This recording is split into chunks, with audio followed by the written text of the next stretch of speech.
Muchachos, ¿cómo están? Soy el profesor Peter Cuyán del Grupo Ciencias. Vamos hoy día a trabajar un tema que está fundamentado en la sociología del derecho aplicado a nuestra ciudadanía, ¿no es cierto? Vamos a hablar sobre el patrimonio cultural.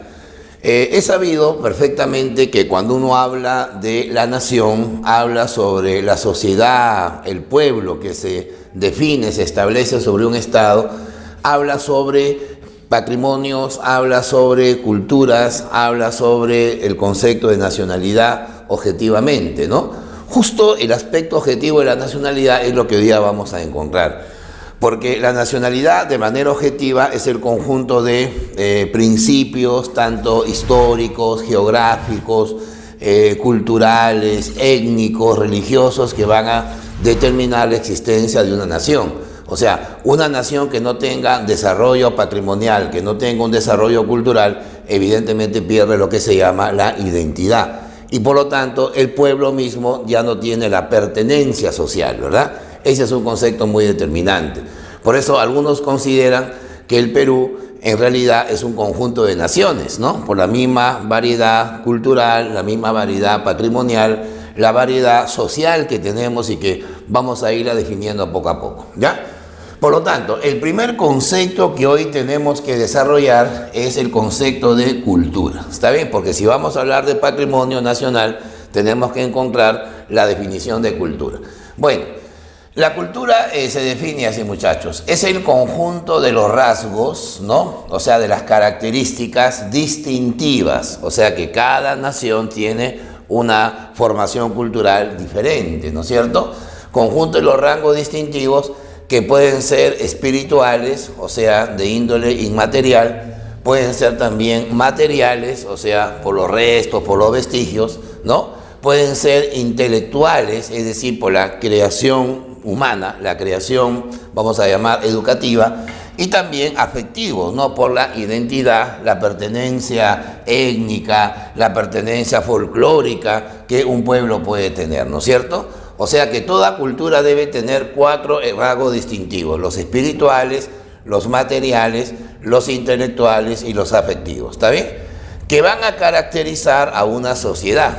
Cada sociedad tiene una diferente manifestación cultural, determinando, o sea, configurando las formas de convivencia. Acuérdate que la nación, ¿no es cierto?, es el conjunto de personas que se determinan como una sociedad natural, o sea, tiene que haber un sentido de convivencia.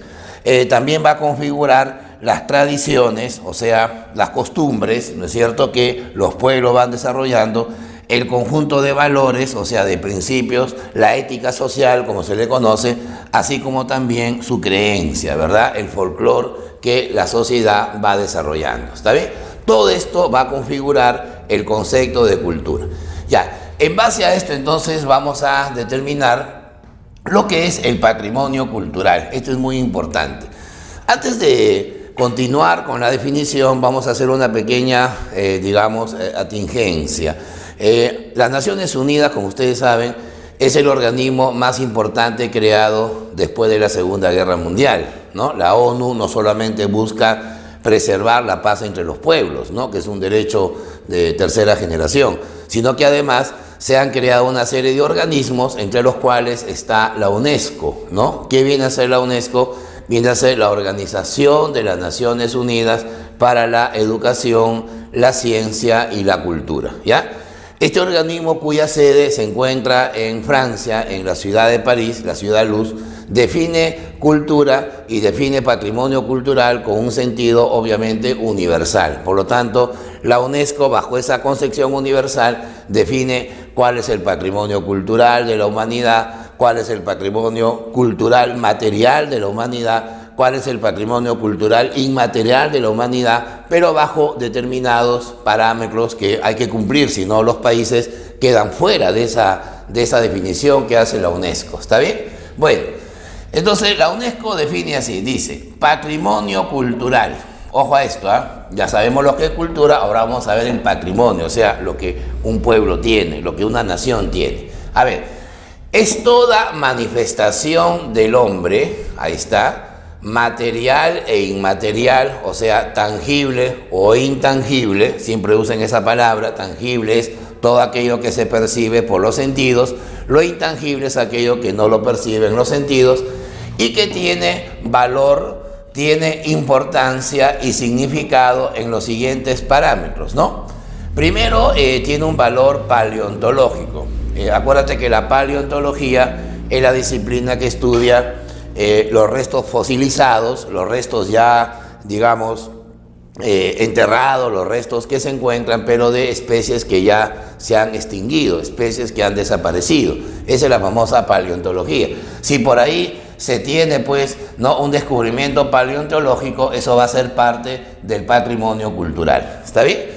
También existe lo que se llama la manifestación arqueológica, ¿no? Acuérdate que la arqueología estudia los restos materiales antiguos, ¿no? Evidentemente, pues, encontrar un huaco, ¿no?, encontrar, por ejemplo, una momia, viene a ser parte de la arqueología tanto nacional como mundial, ¿no es cierto? Va a estar también el valor arquitectónico, o sea, las construcciones, ¿no es cierto?, las partes netamente edificantes que las culturas y los pueblos han desarrollado. Va a estar también el valor histórico, ¿no?, de acuerdo a la evolución humana, la evolución y los periodos que se han dado. También va a estar, por ejemplo, el significado religioso, ¿no?, o sea, la identidad, la conciencia que los pueblos han tenido, ¿no? Si hoy, por ejemplo, en el Perú se habla de que somos un Estado laico, es consecuencia de que se ha desarrollado un patrimonio religioso culturalmente, ¿no? No solamente se profesa la religión católica, también podemos encontrar evangélicos, cristianos, mormones. La influencia cultural es muy grande para la transmisión religiosa, ¿no es cierto? Y una serie de parámetros como, por ejemplo, folclóricos, culturales, ¿no? Inclusive podemos decir hasta económicos, ¿no?, que van a determinar un patrimonio cultural. Y que lógicamente la UNESCO, mediante un reconocimiento legal, lo define, pues, como parte de la propiedad y la cultura de una nación, ¿ya? No olvidar, eso es patrimonio cultural. ¿Definición de quién? De la UNESCO. Si no lo define la UNESCO, no tiene categoría de patrimonio cultural. Bueno, vamos a ver ahora cuáles son esas categorías, ¿ya? Existen 6 parámetros para definir el patrimonio cultural. Vamos a ver uno por uno, ¿ya? A ver, vamos a encontrar primero el patrimonio material inmueble, luego viene el patrimonio material mueble, luego está el patrimonio así a secas inmaterial y algunos como el documental, el patrimonio subacuático y ahora se habla también de patrimonio industrial. Vamos a ver cada uno de ellos, ¿ya? ¿Qué es el patrimonio material inmueble? Primero, si es material, ¿qué significa? Que debe ser tangible, o sea, debe ser encontrado, ¿no?, por los sentidos y dominados por los sentidos. ¿Está bien? Bueno, en este caso se llama inmueble porque son los bienes que no pueden ser trasladados, ¿no? Bueno, esa es una definición, vamos a llamar geofísica, de que algo que no se puede mover es algo inmueble, aunque legalmente ese es un concepto ya un poco más restringido, ¿no? Por ejemplo, ¿qué vamos a encontrar en este patrimonio material inmueble?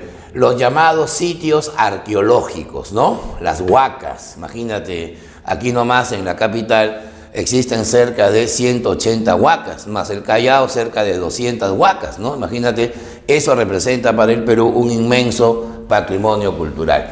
Van a estar también los cementerios, ¿no? Lima tiene el cementerio, por ejemplo, más antiguo de América, ¿no? El cementerio Presbítero Maestro tiene una importancia de casi ya 300 años, ¿no? Imagínate, estamos hablando de un valor, digamos, inmobiliario muy fuerte, ¿no? ¿Sí o no?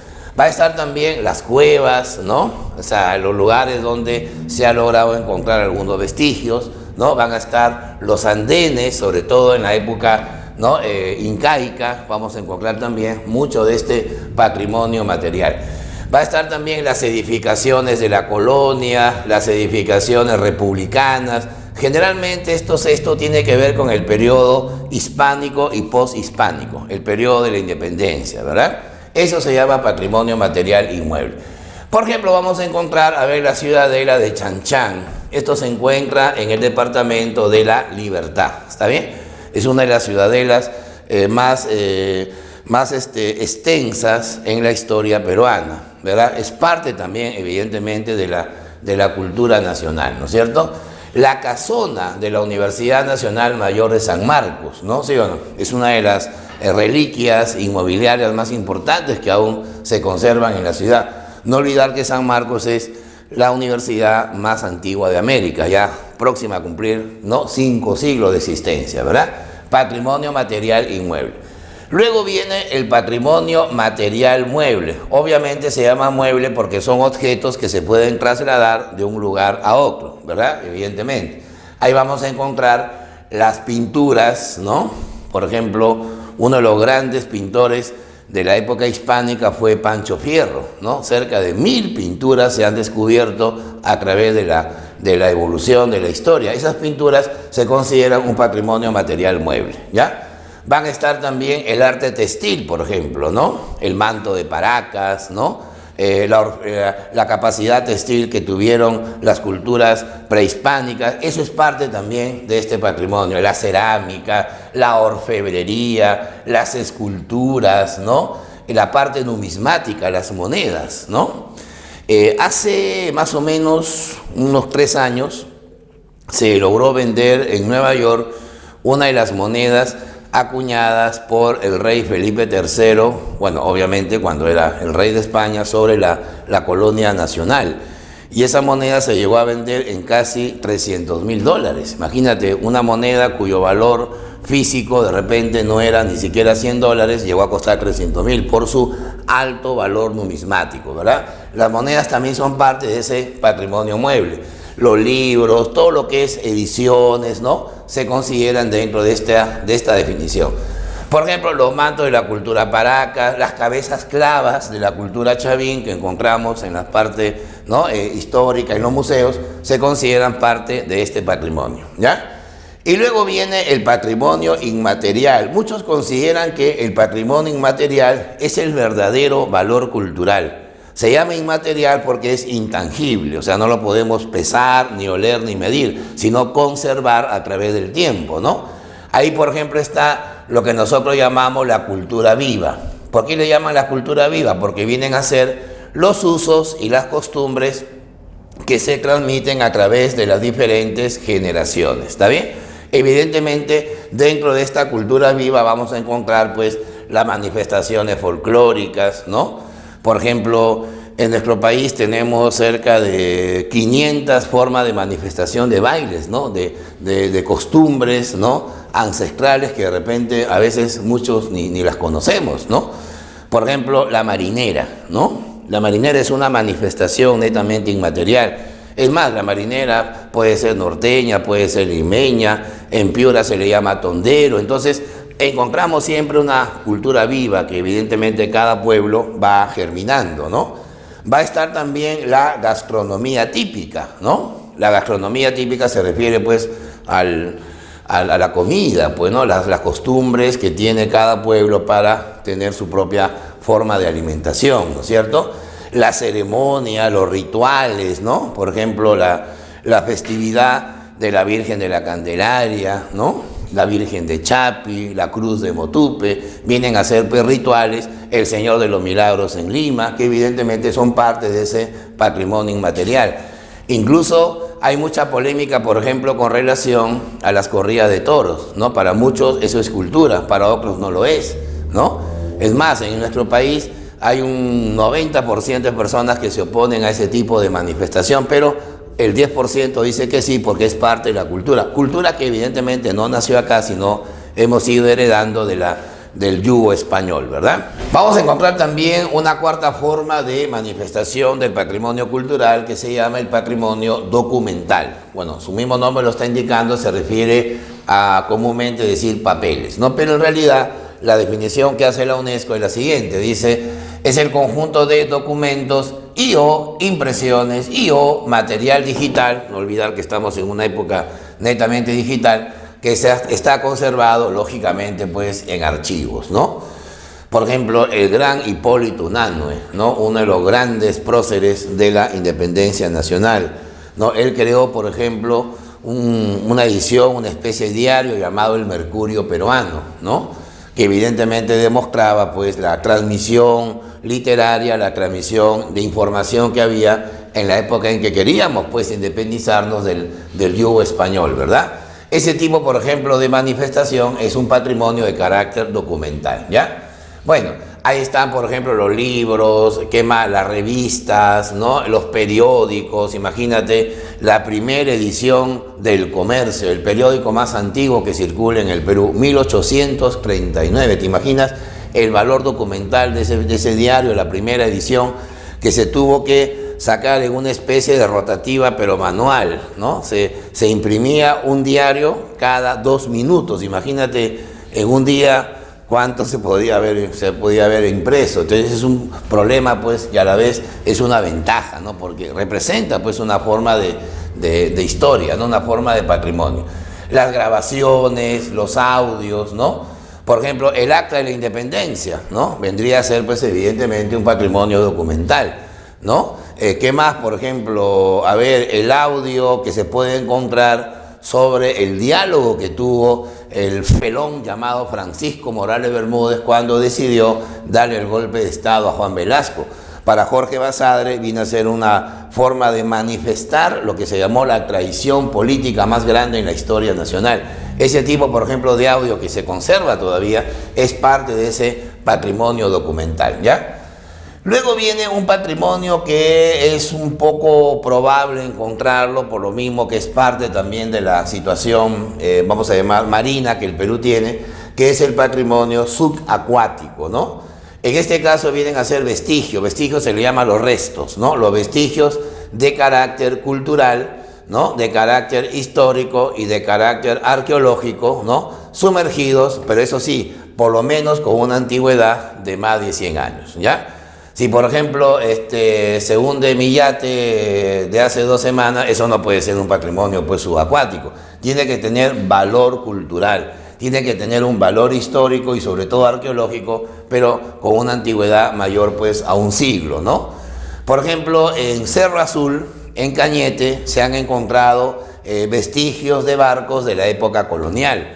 No olvidar que nosotros fuimos una colonia española, pero que a la vez fuimos sujetos también al mercantilismo español. El mercantilismo español sostenía que los países como el Perú, que éramos las colonias, teníamos que darle materias primas y ellos nos tenían que vender el producto hecho con nuestra materia prima. Imagínate pues, en ese trance se han encontrado pues muchos galeones que se han hundido, ¿no? Y esos galeones tienen pues tesoros, tienen documentos, ¿no? Tienen las mercancías de la época que de repente aún se pueden conservar. Ese tipo de patrimonio mercantilista, como se le conoce, se le llama patrimonio subacuático, ¿ya? Eso es muy, muy importante. Bueno, y la última definición de patrimonio que hace la UNESCO es el llamado patrimonio industrial. Le llaman patrimonio industrial porque se refiere tanto a los muebles y a los inmuebles, o sea, lo que se traslada y lo que no se traslada, producto de las actividades industriales. Es decir, hay que tener en cuenta que en el fenómeno socioeconómico hemos tenido 3 revoluciones industriales. La del siglo XVIII, que fue el invento de la máquina a vapor, el siglo XIX, que fue el invento de la bombilla eléctrica y el descubrimiento del petróleo, y en el siglo XX el descubrimiento de lo digital, del chip, ¿no? Entonces, todo aquello que se ha ido acumulando en el tiempo, antiguamente, ¿no? De manera, vamos a llamar, de vestigio socioeconómico y productivo, se le va a considerar como patrimonio industrial. Imagínate, el primer linotipo que utilizó el comercio, ese es un patrimonio industrial, ¿no? O de repente, el primer, como decimos acá, ascensor que se tuvo en la ciudad de Lima, ¿no? Es un edificio que queda acá a 2 cuadras del Palacio de Gobierno, acá en la ciudad de Lima, y donde se define pues que es un patrimonio que la sociedad acumula, pues, ¿no? La primera máquina de rayos X, ¿no? Imagínate, el primer ventilador mecánico usado en la pandemia, dentro de 80, dentro de 100 años se va a considerar pues un patrimonio también de carácter industrial, ¿ya? Entonces, Lo que nos interesa ahora, muchachos, es entender cuál ha sido el aporte que el Perú le hace al patrimonio mundial, o sea, a la cultura mundial, tanto material como inmaterial, y de qué manera la UNESCO reconoce ese patrimonio. Entonces, vamos a ver cuáles son los bienes materiales, los bienes peruanos, que son parte de ese patrimonio. Obviamente, los años que aparecen en paréntesis son los años en los cuales ha sido inscrito por la UNESCO, ¿ya? Bueno, en el departamento del Cusco tenemos dos patrimonios. Obviamente la ciudad, ¿no? La ciudad del Cusco, que es obviamente la ciudad más visitada por los turistas que vienen a nuestro país, ¿no es cierto? Y obviamente la ciudadela de Machu Picchu, ¿no? Que inclusive es una de las 7 maravillas del mundo moderno. Imagínate, Cusco y Machu Picchu representan pues una articulación de turismo muy importante. Ambos fueron reconocidas por la UNESCO en 1983, ya hace casi 40 años que son parte del patrimonio mundial. En el departamento de Ancash tenemos específicamente en lo que es el Callejón de Huaylas, tenemos dos patrimonios. El Parque Nacional del Huascarán, donde se encuentra pues el nevado más alto del Perú, con casi 6.700 metros sobre el nivel del mar, y donde también se encuentra una de las lagunas más hermosas que posee pues esa actividad, digamos, ¿no? Esa actividad social, ese parque, que es la laguna de Yanganuco. ¿Está bien? Bueno, el Parque Nacional del Huascarán. Y también está la fortaleza, o llamada también el sitio base Chavín de Huántar, ¿no? Donde vamos a encontrar pues la estela de Raimondi y todo lo demás. Ambos fueron reconocidos en 1985, ¿ya? Después tenemos en Madre de Dios el Parque Nacional del Manu, ¿ya? En 1987 fue reconocido. Este parque tiene la característica de que ahí vive, ¿no? Es su hábitat, el ave nacional del Perú, que es el gallito de las rocas, ¿no? Y el Parque Nacional del Manu no solamente comprende Madre de Dios, también es parte de la selva cusqueña, ¿no? Ahí viven sobre todo una de las comunidades nativas más emblemáticas de esa zona, que son los machihuencas, ¿no? Por eso que la UNESCO lo reconoce como parte también del patrimonio mundial. Y aquí en la capital tenemos el centro de Lima, llamado el centro histórico, ¿no? Que es más o menos la zona que comprende la Plaza de Armas, la Plaza San Martín, la Avenida Tacna, la Avenida Nicolás de Piérola, parte del Rima. Eso es considerado el centro histórico, ¿ya? También es parte del patrimonio mundial, sobre todo porque parte de ese centro histórico conserva la arquitectura del virreinato, los famosos balcones limeños, ¿no? Son parte de ese centro, ¿no? En Madre de Dios vamos a tener el Parque del Río Abiseo, también es parecido al Parque Nacional del Manu, pero tiene evidentemente también una categoría de patrimonio mundial y natural sobre todo, ¿ya? Luego vienen los geoglifos, ¿no? O llamadas también la línea de Nazca, ¿no? Gracias a la investigadora María Reich, ¿no? Se logra reconocer en 1994 como parte del patrimonio mundial.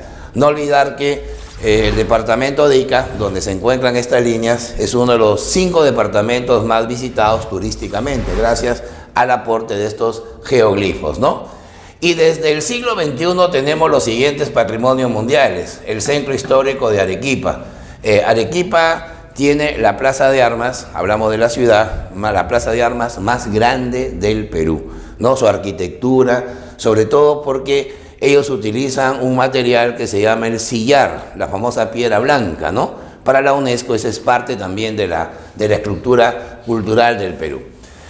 Luego tenemos acá en el departamento de Lima, específicamente en el distrito de Supe, ¿no? Tenemos la famosa ciudad de Caral, ¿no? Considerada la ciudad más antigua de América, ¿no es cierto? La arquitectura es extraordinaria. También tenemos Capac-Yan, que es una especie de red vial, ¿no? Red vial en las zonas altoandinas desde el año 2014. Y también tenemos algunos patrimonios mundiales inmateriales que se han ido reconociendo. Los dos más importantes son estos. Uno es la danza de las tijeras, que es considerada como uno de los patrimonios de baile más importantes en el mundo, ¿no? En el año 2016, el Perú fue sede de un foro llamado el APEC, donde vinieron los presidente de los países más poderosos del planeta. Llegó acá el presidente Barack Obama, y justamente cuando Barack Obama se le hizo la manifestación de la cultura peruana, lo que más le impresionó fue el danzante de tijeras, ¿no? Por eso que la UNESCO lo considera también como algo inmaterialmente rico en la historia mundial, no solamente del Perú, ¿verdad? Y la Virgen de la Candelaria en Puno, es una festividad que dura cerca de 10 o 15 días, ¿verdad? Listo.